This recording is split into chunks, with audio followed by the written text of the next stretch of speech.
Bueno, aquí les dejo entonces la clase asincrónica tan largamente prometida sobre la cultura simbólica en el barroco.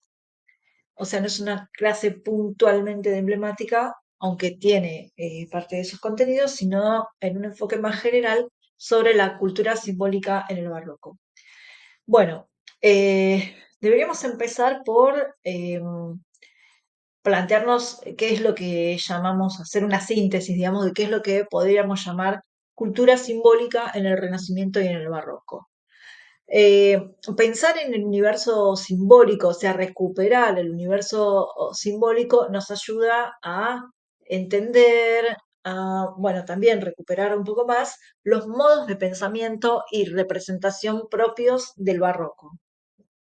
Eh, un modo central de esos pensamientos, de esa manera de entender los fenómenos en la época, es el que procede por analogías. O sea, un modo de pensamiento que consiste en establecer comparaciones entre dos cosas diferentes, tomando como base sus similitudes o una estructura en común. Es decir, dos cosas bien diferentes y buscar las correspondencias. Estas correspondencias y similitudes entre las cosas finalmente terminaban revelando verdades ocultas o no visibles a simple vista sobre, por ejemplo, los fenómenos naturales. Bueno, este modo de entender todas las cosas, se apoya en la idea de que el universo está totalmente interconectado. O sea, que hay conexiones entre todos los seres, todos los fenómenos, todas las cosas. Una imagen que surge de este sistema de pensamiento es, por ejemplo, la del hombre como un microcosmos. El hombre como una pequeña representación del macrocosmos. Ahí les dejo una cita que ejemplifica bastante bien esa idea, ¿no? De un modo sintético y poético en esos dos versos, que corresponde a una obra que se llama La Gran Zenobia, que es de Calderón de la Barca. Pequeño mundo soy, y en esto fundo, que en ser señor de mí, lo soy del mundo. Em, bueno, este modo de ver las cosas no es original, totalmente original de esta época, sino que se enlaza con la tradición medieval, ¿no? En especial en esa idea de que toda la creación tiene huellas del creador, es decir, el creador ha dejado su marca en toda la creación. Bueno, esto verán también tiene una huella, ¿no? Un tanto platónica por esta cuestión de la reminiscencia, ¿no? Y de ahí, de esta cuestión de las marcas del creador en la creación, surgen ideas bastante fecundas como la de el mundo como un libro. Es decir, esto sería como pensar que Dios escribió no solo las Sagradas Escrituras, o sea, el libro de Dios no es solo la Biblia, sino también el libro de la naturaleza. Y el hombre debe desentrañar los sentidos ocultos en ese libro. O sea, el mundo es un conjunto ordenado, y acá también hay un matiz aristotélico, de signos que deben decodificarse. Eh, Ahí digamos, en la parte, en la esquina esta superior izquierda de la pantalla, tienen una cita de Tien Gilson de la filosofía de la Edad Media que dice: conocer y explicar una cosa consiste siempre en mostrar que esa cosa no es lo que parece ser, que es el símbolo o el signo de una realidad más profunda que anuncia o significa otra. ¿No? Bueno, en esa cita quedan bastante explicitadas esta cuestión de las correspondencias, de las relaciones, de las interrelaciones. Nada es solo lo que se ve, sino que es un signo de algo más. ¿Mm? Em, bueno, de este modo, ¿no? La naturaleza en su conjunto resulta, útil al hombre no solo materialmente, ¿no? No solo por lo que lo apetece o a los fines que la pueda explotar, sino también como fuente de ejemplaridad y enseñanza moral. Y acá nos viene muy bien la cita que tienen en la otra esquina, en el extremo superior derecho, que es de Andrés Ferrer de Valdecebro, autor de una obra titulada Gobierno moral y político hallado en las fieras y animales silvestres, sacado de sus naturales propiedades, ¿no? Este libro es un poquito posterior de la época, digamos, que estamos trazando como antecedente, pero bueno, refleja muy bien esta idea, ¿no? Dice, no destinó el cielo a los animales para el servicio material del hombre solo, que la templanza del toro no sirve para la cultura de los campos, ni la continencia del camello para cargar más peso sobre sus espaldas, de donde es preciso que sus perfecciones a más elevado ministerio sirvan. Es decir, eh, esta conducta del toro o del camello no son útiles a fines prácticos. O sea, no sirve que el toro sea templado y que tenga un carácter equilibrado para el cultivo de los campos. Eso sirve, esa conducta del toro sirve para que aprendamos algo más a partir de él. Y ahí tienen unas páginas de este libro, ¿no? Libro del gobierno moral y político allá en las fieras, ¿no? Que, bueno, ahí les dejé la portada y una página que dice, por ejemplo, propiedades del oso, ¿no? Entonces ahí, digamos, se enuncian todas las virtudes del animal.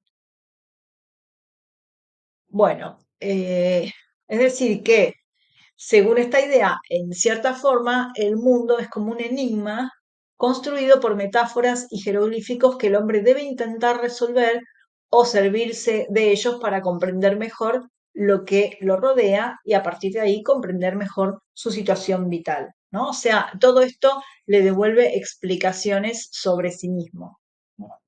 Sin embargo, em, en este momento resolver el enigma del mundo no se piensa como algo que genere leyes científicas, sino instrucciones morales. Es decir, saber estas propiedades del oso, por ejemplo, no se pretende, digamos, saber estas propiedades de los animales para aprender en términos científicos, sino para sacar conclusiones de tipo moral, ¿no? Así es como la naturaleza permanece como un reservorio de enseñanzas trascendentes y simbólicas y el conocimiento continúa sosteniéndose por ideas trascendentes antes que experimentales.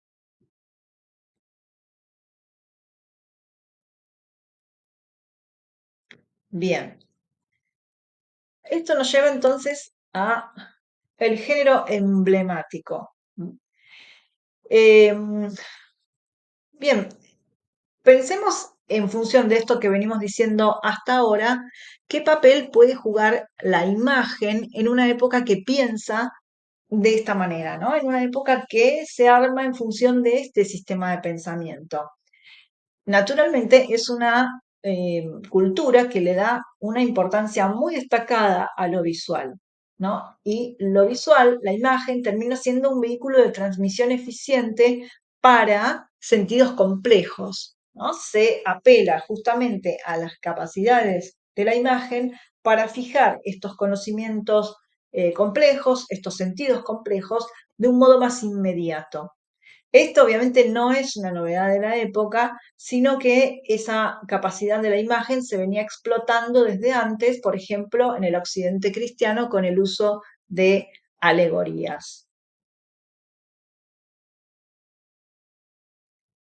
Em, bueno, las alegorías se usan justamente para ir fijando ideas en la memoria. Bueno, ahí yo les dejé algunas alegorías, pero no sé si van a resultar visibles porque no sé si puedo agrandar. Ah, perfecto, ahí está. Bueno, por ejemplo, ahí tenemos imágenes que representan las virtudes teologales y cardinales, ¿no? Eso está, eh, digamos, esta imagen que ustedes están viendo ahora acá, pertenece a un manuscrito de una obra de Aristóteles de la biblioteca, o sea, que está ahora actualmente en la Biblioteca Municipal de Rouen, y corresponde a la segunda mitad del siglo XV de la era común. O sea, no tengo la fecha, o no sé si está exactamente fechado, pero digamos es de esa época, ¿no? Del siglo XV. Fíjense, ¿no? Las figuras que ustedes ven ahí tienen una serie de atributos o características que permiten que sean distinguidas en cualquier contexto en el que aparezcan, ¿no? Por ejemplo, la fe, ¿no? Que es esta primera de acá, tiene una iglesia en la cabeza, un libro y un cirio encendido en las manos, ¿no? Esos tres elementos simbolizan por ejemplo, bueno, la Biblia, la luz que ilumina las tinieblas y, bueno, la iglesia, claramente, ¿no? Junto a la fe está la esperanza, que tiene en las manos una colmena, una pala y la hoz. ¿M? Bueno, esos tres elementos representan la esperanza del agricultor en la cosecha, la obtención, y, bueno, en la cosecha y la obtención de la miel, igual que el cristiano espera levantar lo que siembra. Bueno, además tiene ese navío con las velas infladas en la cabeza, dado que, bueno, el cristiano recibe su recompensa como el navío cuando entra al puerto, ¿sí? Y con los pies, tiene los pies sobre una jaula con un pájaro que será, que digamos que representa al cristiano que será libre cuando el alma abandone la prisión del cuerpo. Bueno, digamos, para no extendernos, simplemente les cuento que aquí está la caridad con el corazón, eh, la esperanza, no, perdón, la esperanza es la que nombramos, la caridad, la templanza, la justicia, ¿m? La prudencia y la fortaleza, cada una de ellas con los elementos que hacen posible reconocerlas. Em, Junto a esta imagen les dejo otra, que es la alegoría del buen y del mal gobierno, ¿no? O sea, la idea de detenernos en estas imágenes es ver cómo funciona eso, digamos que hay una serie de elementos que a un solo golpe de vista hacen reconocible una idea, ¿no? Es decir, acá, digamos, sin detenernos mucho, sin saber mucho de la cuestión, vemos la imagen de la justicia, ¿no? Que tiene la balanza sobre su cabeza, que mira hacia arriba, em, que, bueno, hay una figura sobre ella a la que mira, que es la sabiduría que viene de arriba, o sea, que viene de la divinidad, que viene de Dios. Hay dos platos, hoy un ángel blanco y un ángel rojo, es decir, que está pensando en una justicia distributiva que castiga, como ven, de este lado está castigando y de este lado está repartiendo dones. A su vez, esta figura central se conecta con una figura que está abajo, ¿no? Que es la concordia. Bueno, todo esto era reconocible para ese universo contemporáneo donde estas características eran, digamos, sabidas, y estas representaciones eran conocidas. Y acá por último les puse la alegoría de la envidia. Esta ustedes la pueden recordar de lo que vimos en las soledades, ¿no? En la parte de el Beatus Ile, cuando se hablaba de aquella que comía áspides o comía víboras, no recuerdo exactamente cómo decía, que la caracterizamos como la envidia. ¿Mm? Además acá fíjense que tiene fuego en los pies. Ah, bueno, les quería decir de dónde vienen estas figuras. La alegoría de el buen y del mal gobierno, que es esta, está pintada fue pintada por Pietro y Ambrosio Lorenzetti y está pintada en los muros del Palacio Público de Siena y pertenece al siglo XIV de la Era Común. Y luego esta es de una serie de alegorías de los vicios y las virtudes. Bueno, y les decía que esta imagen pertenece a una serie que es la alegoría de los vicios y las virtudes, pintada por Giotto di Bondone, un pintor que vivió entre los años 1267 y 1337 de la era común. Pero para el simbolismo renacentista y barroco tiene importancia fundamental el desarrollo de un fenómeno ligado a las imágenes simbólicas profanas, los jeroglíficos renacentistas. Es decir, el gusto por las imágenes y la forma en que eran tratadas en el Renacimiento debe mucho a la lectura errada que se hizo en esta época de los jeroglíficos egipcios. Desde la antigüedad tardía habían sido vistos como un código hermético reservado para los iniciados. Eh, Cuando a principios del siglo XV de la era común apareció el manuscrito de los hieroglífica de Ora Polo, que pretendía dar las equivalencias de los jeroglíficos faraónicos, pareció que era el instrumento para interpretar la sabiduría contenida en los monumentos más antiguos que se conocían de la humanidad, ¿no? Que era como el saber de Adán transmitido a los sacerdotes egipcios. Bueno, ¿y qué se sabe de Orapolo y del libro? En realidad se sabe bastante poco, ¿no? No se sabe cuál es el origen, digamos, qué es lo que llevó a Orapolo a reunir estos jeroglíficos en su obra, y poco se sabe de él también, ¿no? Los escasos rastros que se han podido seguir indican que el libro fue escrito originalmente en egipcio por un personaje llamado Orapolo de Nilópolis y traducido al griego por un tal Filipos en torno al siglo IV de la era común. Este manuscrito fue encontrado en la isla griega de Andros hacia finales del año 1419 por un viajero florentino llamado Cristoforo Buondelmonti. Cristoforo Buondelmonti se llevó el manuscrito a Florencia en el año 1422 y en cuanto llegó a Italia se empezaron a hacer copias manuscritas que circularon un montón y que despertaron mucha curiosidad. Muy pronto se hicieron comentarios explicativos del contenido y, bueno, se dejaron de lado, digamos, las deficiencias en la forma en que se había transmitido el texto, no se prestó atención tampoco al lenguaje, digamos, al griego tardío y oscuro en el que estaba escrito. Y su concepción un tanto errónea y desencaminada o engañosa de la escritura egipcia fue aceptada en general sin crítica y el libro permaneció siendo durante siglos una autoridad incuestionable sobre los jeroglíficos egipcios. Los hieroglífica forman dos libros, uno con 70 capítulos y otro con 119, cada uno destinado a un jeroglífico en particular. Cada capítulo contiene un título o encabezamiento que describe al jeroglífico mismo en términos sencillos. Por ejemplo, cómo significar eternidad o cómo significar el universo, ¿no? Ahí, digamos, está una imagen, a ver si lo puedo acercar, de una página del libro, ¿no? Fíjense, está en latín y en griego, ¿no? Y está el dibujo y la explicación. Bien, esta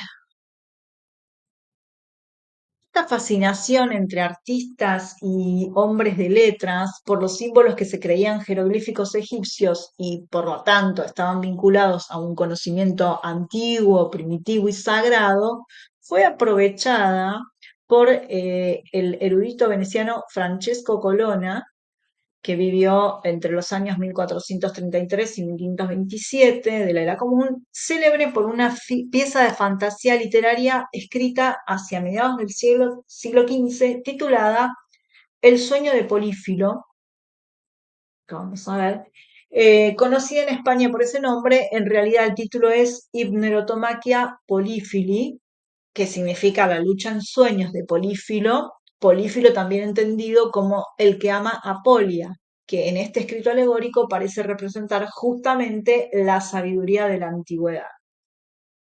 Bueno, El mérito literario de esta obra es bastante discutible y ha sido rechazada por incomprensible.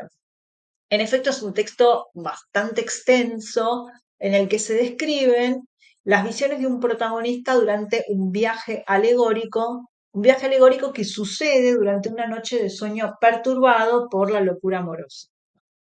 Sí, lo que tiene la obra es que exhibe muchos conocimientos, mucha erudición en torno a temas como la arqueología, la epigrafía, la arquitectura y otras ciencias. Pero, digamos, el desarrollo literario es bastante dificultoso, digamos. Y por otro lado, lo que ha hecho que el libro se destaque y que tenga un éxito y una gran fortuna es la presencia de unos grabados xilográficos. Hay que tener en cuenta que se publicó en el año 1499 y la inclusión de ilustraciones hechas con el procedimiento que se usó en este caso, tacos de madera de boj, con las ilustraciones, era algo relativamente nuevo, ¿no? La otra particularidad que tiene este libro es que fue impreso por Aldo Manunzio. Aldo Manunzio es un famoso impresor que vivió en Venecia y estuvo relacionado con círculos intelectuales relevantes. Por ejemplo, era amigo de Pico de la Mirándola. Y que fue una curiosidad que fue el creador de la tipografía itálica. Em, Hay un muy famoso jeroglífico que, digamos, fue adoptado además como lema de eh, muchas personas.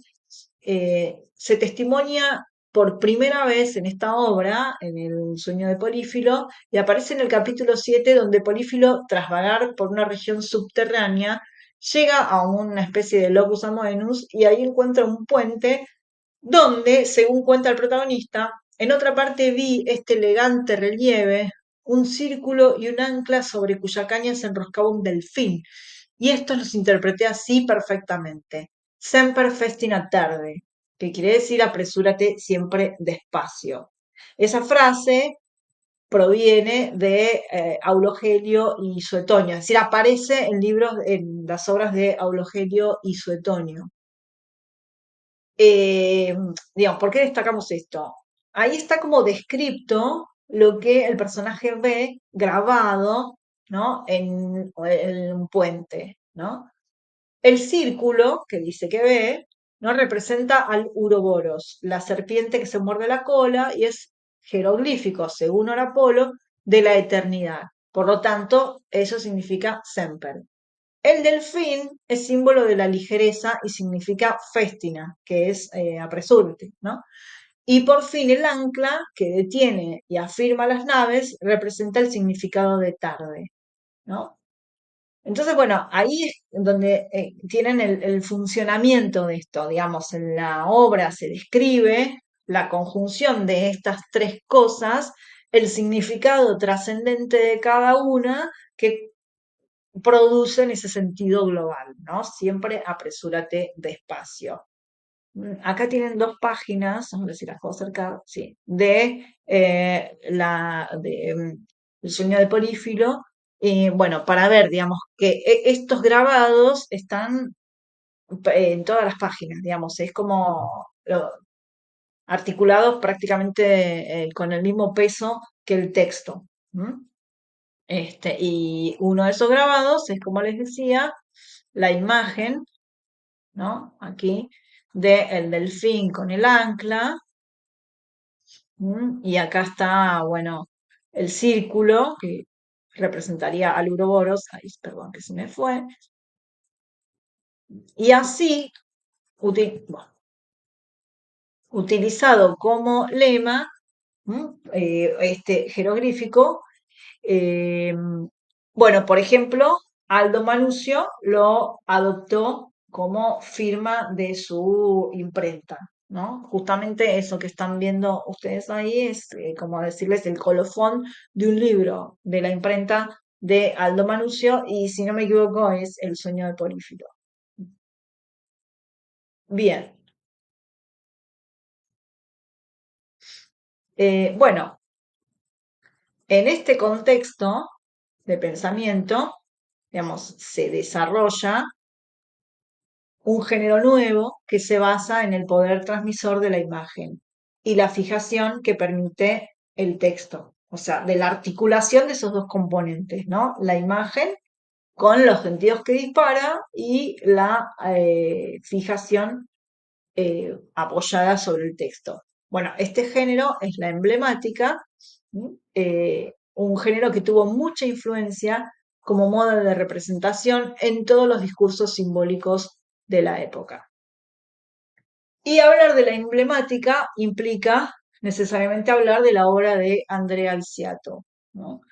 Eh, la destacamos en particular porque es la obra que para la crítica terminó configurando el emblema tal cual vamos a definirlo más adelante.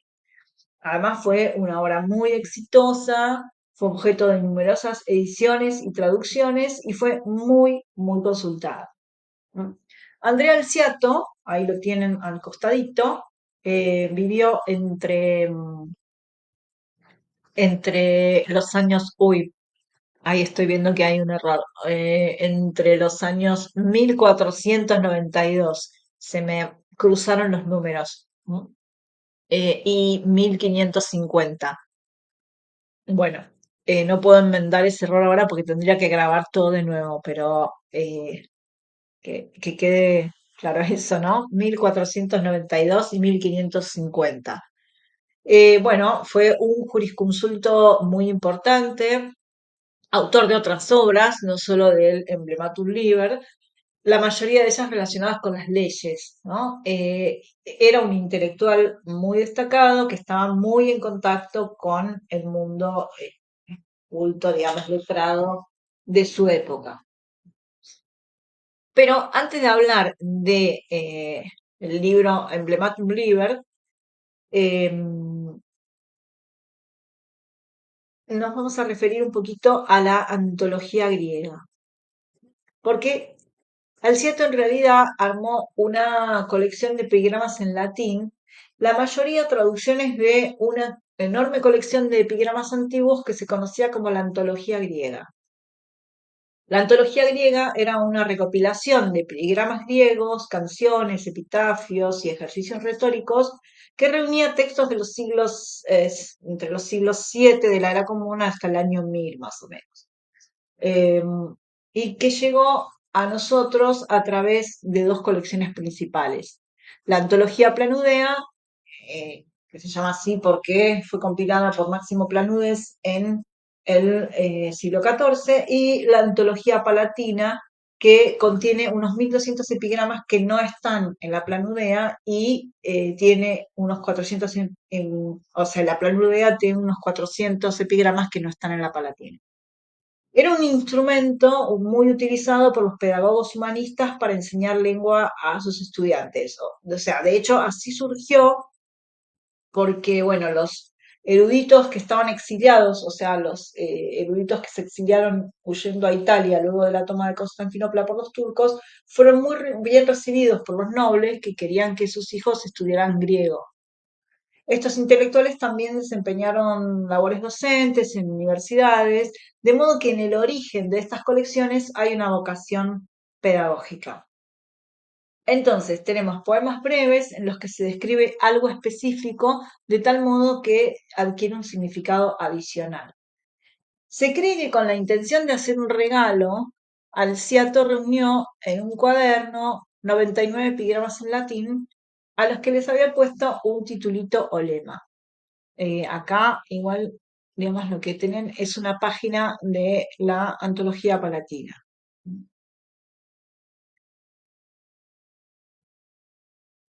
Bien, entonces vamos a la obra de Arciato, ¿no? Como les decía, eso, no está claro del todo si en el origen Alciato pensó en la inclusión de imágenes para acompañar estas sentencias. O sea, sí se sabe que recopiló los epigramas. Eh, Se entiende que sí, porque en su propuesta subyace la idea de la res significans, es decir, o cosas que significan. O sea, que los objetos pueden significar tanto como las palabras. ¿no? Hay una cita de otro libro de Alciato, una cita que dice, las palabras significan, las cosas son significadas. Sin embargo, también las cosas pueden algunas veces significar, como por ejemplo los jeroglíficos de Horus y Caremón. Y nosotros, continuando con esa idea, hemos escrito un libro de versos cuyo título es Emblemata. Esta cita corresponde a De Verborum Significatione, que es otro libro de Alciato, pero ahí habla de el Emblematum Liber. Fíjense que habla de un libro de versos, ¿no? O sea, está teniendo en cuenta los epigramas, pero como significados de otra cosa, ¿sí? Y bueno, esa otra cosa apoyada en las imágenes. O sea, la crítica acuerda que el propósito original de Alciato era hacer una antología particular de epigramas, aunque también hay acuerdo en que la idea de combinar estas sentencias con imágenes estaría ya en la mente de Alciato en algún momento. Incluso se cree que lo podía haber sugerido. Pero los hechos concretos son los siguientes. En 1531 se publica en Augsburgo la primera edición impresa de la colección de Alciato con el título Emblematum Liber, donde los epigramas están acompañados por grabados. La edición corresponde a un tal Heinrich Steiner, propietario de una pequeña imprenta. Alciato no dio la aprobación para esta edición y no estaba al tanto de que se iba a publicar en ese momento. Con respecto al agregado de las imágenes, digamos, al hecho de que aparecieran con imágenes, los testimonios indican que Alciato se quejó de la calidad de las imágenes y de las numerosas erratas que tenían los textos, pero no del hecho de que se hubieran incluido imágenes. En 1534, Alciato volvió a hacer publicar su colección con enmiendas y con estricta vigilancia y cuidado en París, en la imprenta de Christian Wegel. Y ahí las imágenes vuelven a aparecer y seguirán apareciendo en todas las sucesivas ediciones y ampliaciones. Se considera que la edición de 1531, que es esta, es la que da origen al género, pero en realidad hay cierta discusión sobre eso porque otros consideran que es la de París, básicamente por una cuestión formal, pero que impacta plenamente en la concepción del género. Acá, como se ve en estas páginas de ejemplo, que son de la edición de 1531, los epigramas y las imágenes están dispuestos de manera continua. No hay una idea de unidad entre las partes escrita e ilustrada que se traslade a la página, ¿no? ¿Ven?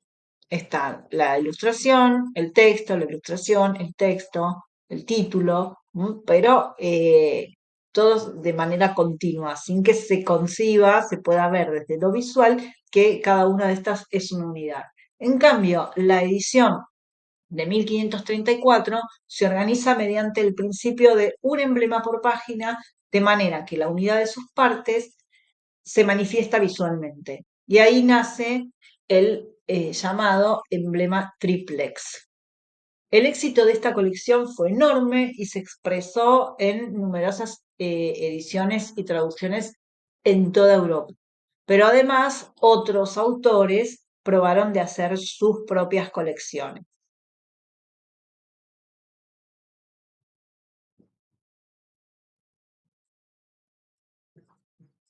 Bien, acá tenemos la definición de lo que les hablaba recién, el emblema triplex.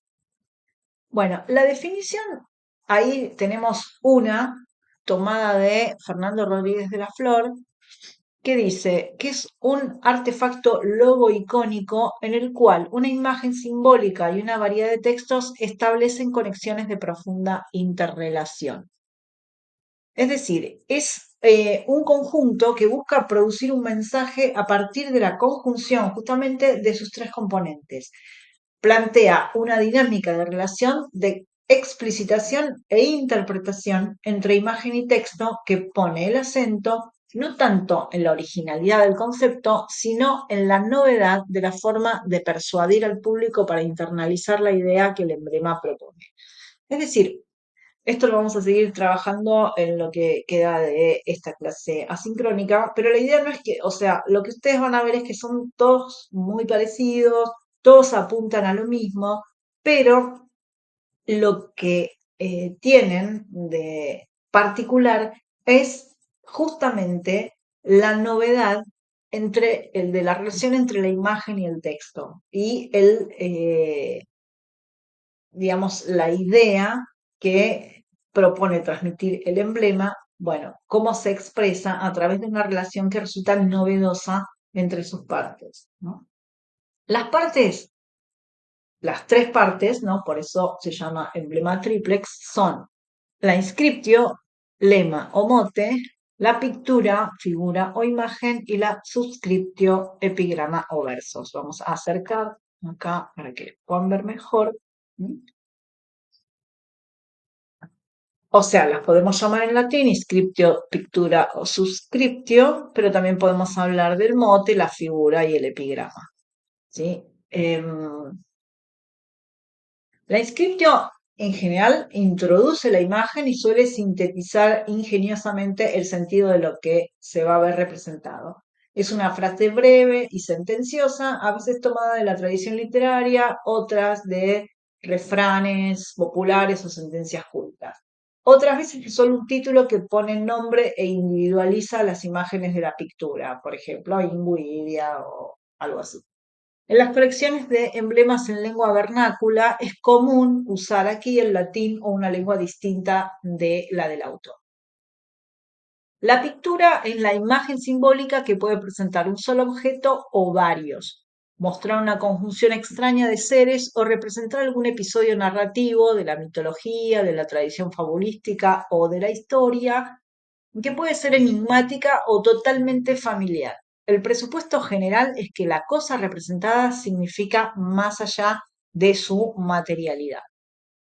La subscriptio, los versos de la subscriptio tienen una función epigramática. Declaran, explican o amplían lo que presenta la imagen y profundizan su significado.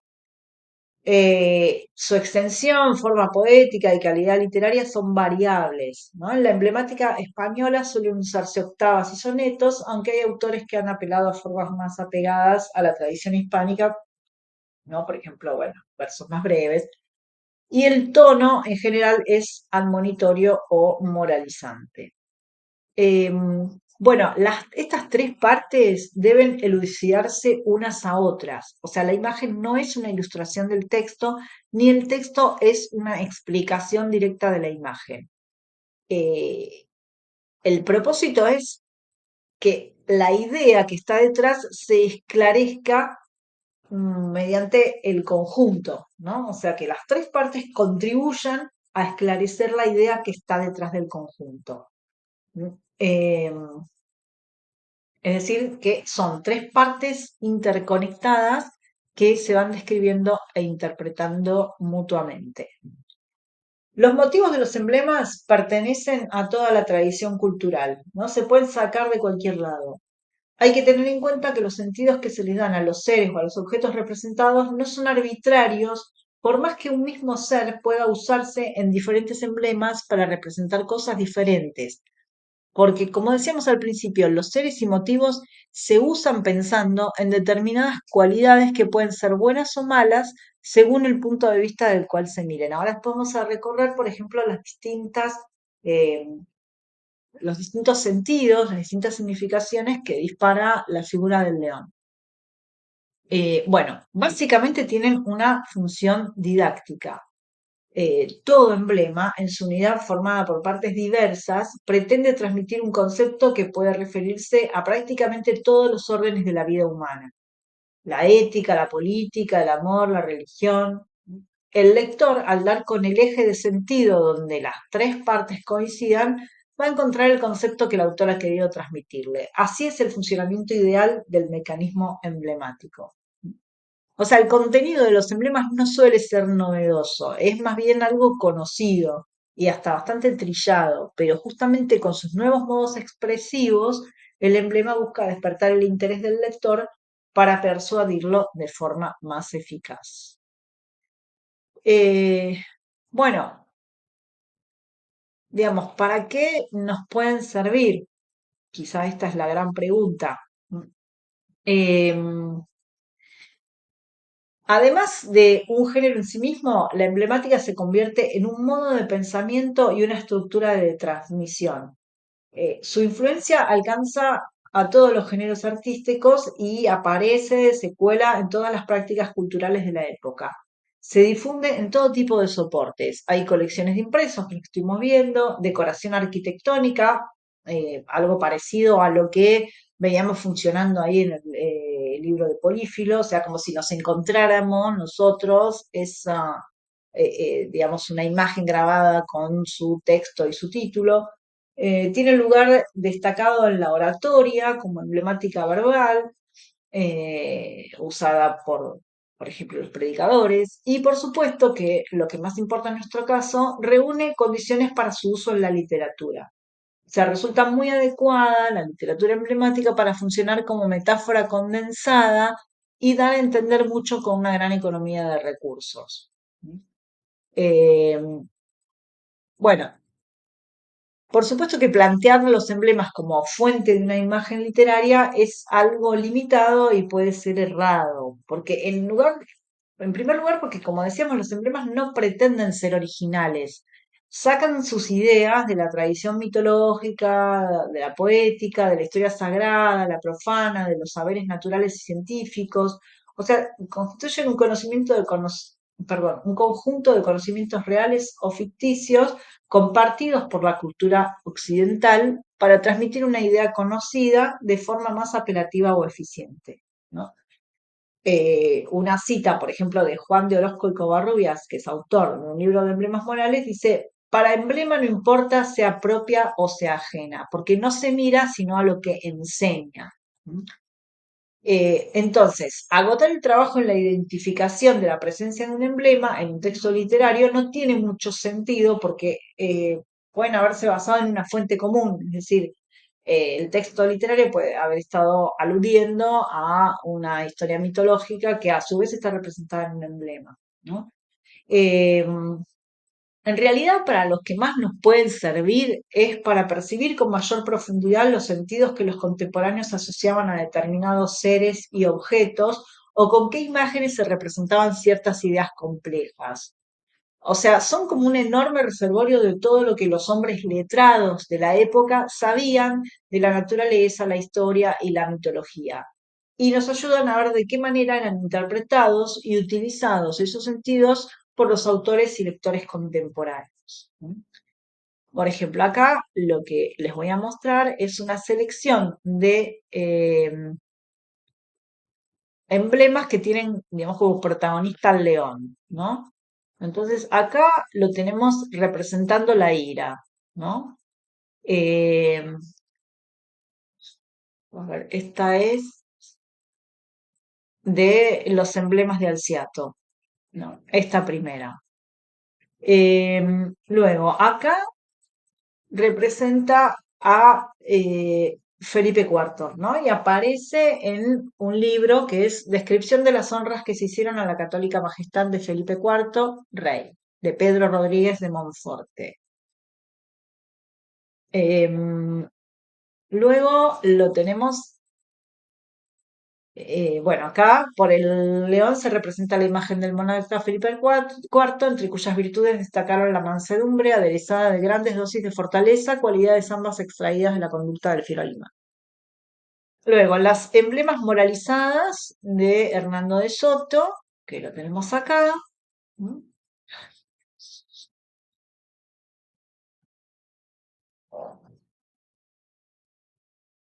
Bueno,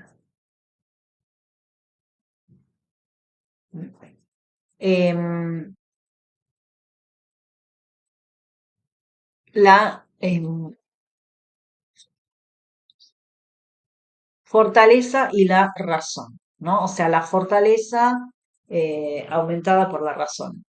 Que la fortaleza se incrementa con la razón, como demuestra Lisímaco al lograr derrotar con sus manos desnudas a un león que lo atacó. Y esta última, en las empresas espirituales y morales de Juan Francisco Villava, representa justamente a Satanás, ¿no?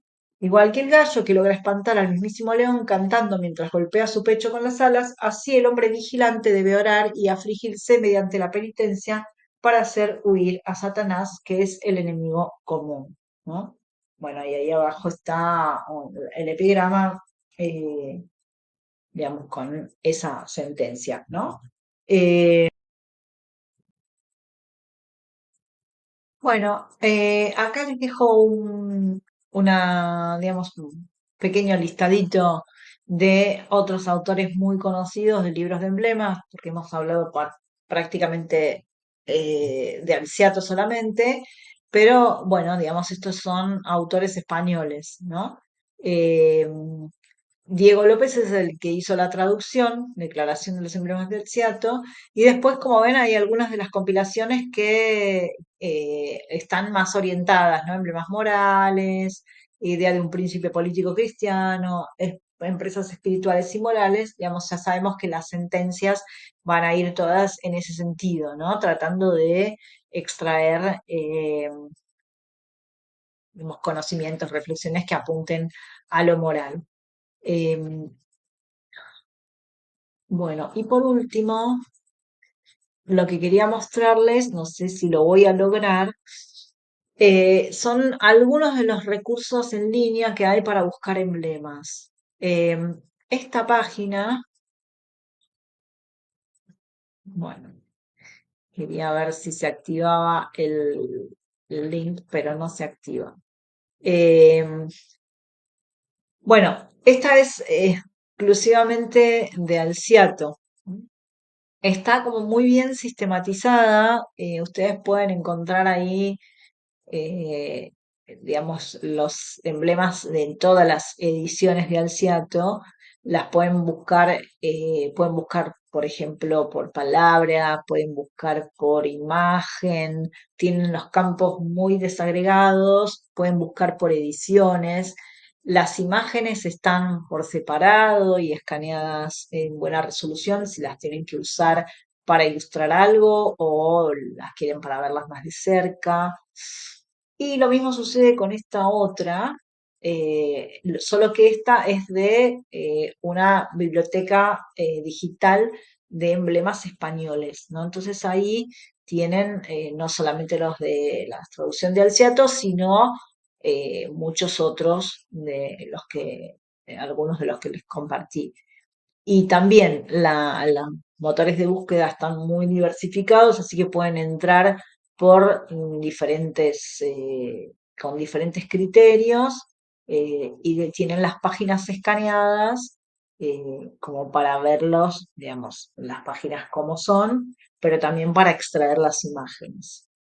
Bueno, pensé que a lo mejor podíamos hacer una búsqueda así en vivo y en directo para que lo vieran, pero bueno, pueden hacer la prueba con esos hipervínculos. Bueno, de mi parte no me queda nada más, solo les cuento que la imagen con la que está ilustrado el Prezi, la general, a ver si la puedo mostrar, es un moral, un árbol, que justamente lo elegí porque es el árbol de los sabios em, y de los prudentes.